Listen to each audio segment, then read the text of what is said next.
again for having me, Nadine. And what we're going to do today is go through some of the basics of the breathing techniques that I teach. So it will come across as a little bit different for most people who are listening and participating in this, but that's a good thing because we want to teach you something new that you probably haven't heard before. So I'm going to go over how I want you to position yourself seated first before we even start breathing, because the important thing is breathing alone can do wonders for you, but when you do breathing plus change your body position and that accentuates the breathing, it's a whole new game. So that's what I want to go through, excuse me, is I want to go through that so that way we can give you a tool to start working on, and then there's much more to learn, which you can reach out to me about, but I want to give you something to get started and start practicing, because I've had so many people get relief just by learning this one little thing. So I encourage everyone to sit in a chair that has a chair back. Now I'm in a rolling chair just because it makes it easy for me to move around and show you things. And this one is not probably the best fit for me because the bottom of the seat is really long and it's a little bit too long for my thigh length. But I wanted to be able to show that to you because sometimes showing you something wrong helps make a point. So I encourage everyone to sit all the way back into the chair back and not sit on the edge of the chair, don't arch your back. I want to let the low back relax into the chair back without any lumbar support. Just naturally let it go back. And when you do that, let your tailbone curl under you a little bit. And then for your legs, we want the knees relatively close together, kind of in line with your hips, and then your feet flat on the floor so that your heels are grounded.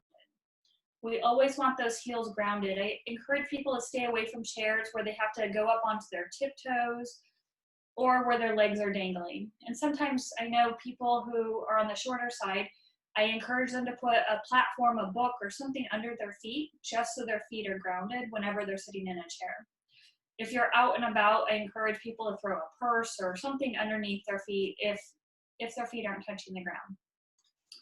So the next thing I want you to do is to let your belly button out. Let that gut hang out and let it relax. And that will give us permission to allow our ribs to drop down, okay? And we're doing that so that way we can change our body position, allow ourselves to relax, and our ribs to drop down into neutral. So now we're going to go through a 4-step breathing process that I do with everyone.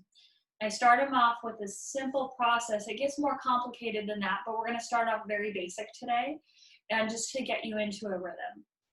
So the 4 steps are, I breathe in through my nose, I pause a second, I blow out through my mouth, and then I pause, hold my breath for 3 seconds, okay?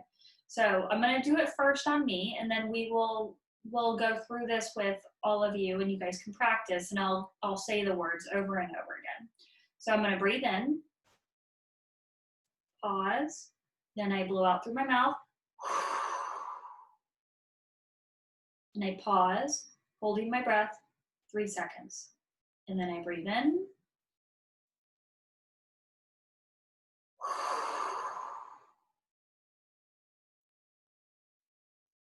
and then I breathe in, and blow out. Okay, so now we're going to just go through this process, and I'm going to go through it with you. And so I'd like all of you to participate with me. You get yourselves relaxed into that chair. Make sure you're relaxed into the chair back. Let that belly button out. And now we're going to go through a couple repetitions of this, and then I'll add in a little bit more. So we're going to start off by breathing in through your nose. Pause and hold your breath, and then blow out through your mouth, making a whooshing sound. Good. Now close your mouth and hold your breath. 2, 3. Breathe in through your nose. Pause and blow out through your mouth. Then close your mouth, hold. 2, 3. We're going through it one more time. Breathe in through your nose. Take note of what's happening to your body. Are your shoulders lifting up, your chest lifting up, your head moving? Pause. And now blow out As you whoosh out, take note of what's happening to your body as well. Is your belly button going in or out when you blow out? Okay, we're gonna take a pause there a second. Now, a lot of times I'll use a straw, and I get the paper biodegradable ones, so that way we're not harming the environment. And the other reason why I like the paper ones is because I have people put it in their mouth, and I want the straw to go in between your lips, not in between your teeth. I can tell with the paper straws if someone is biting on the straw with their teeth because I'll see indentation marks. And I use that to help me help them because I don't want your jaw muscles engaged. The whole purpose of this breathing is to relax your nervous system down. And if you're biting on something with your teeth, that tells me that when you're breathing and if your teeth are kind of in that clenched position, you're generating tension in your body just by recruiting your jaw muscles.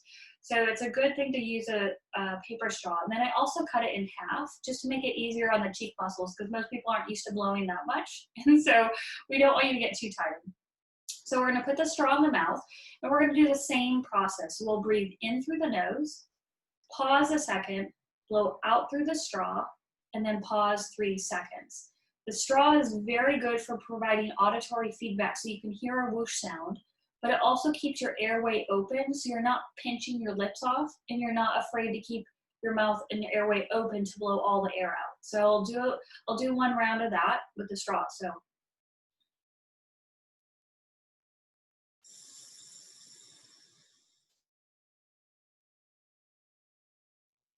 Okay, so I did that. So now we're gonna go through the breathing again and I'm gonna go a little bit more advanced. And what I want you to think about is when you exhale, we want your belly button to fall out, okay?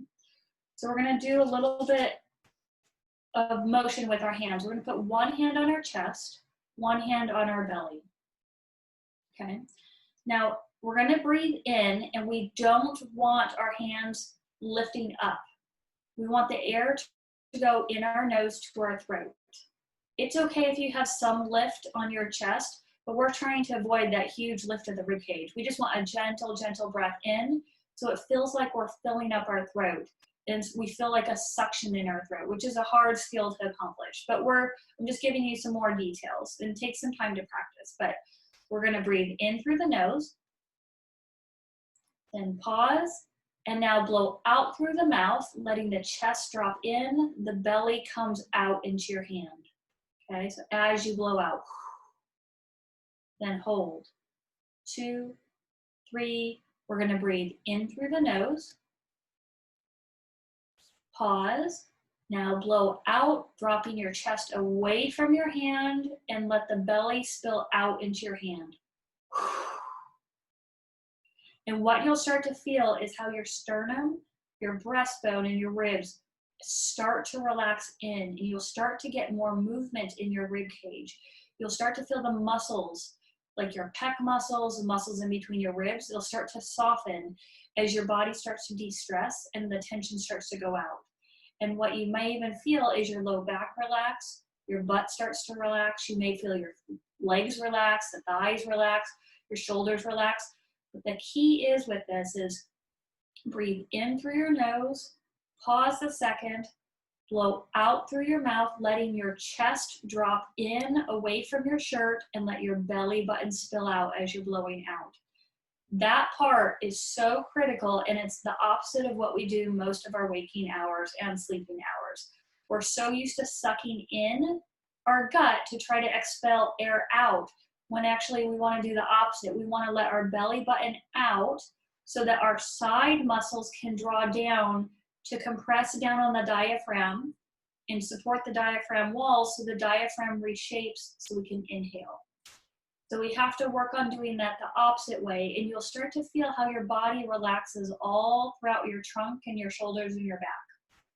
So if you have any questions about that, I'd love to help you more. Just send me an email, amy@PABRinstitute.com. I hope that was good. Thanks for having me.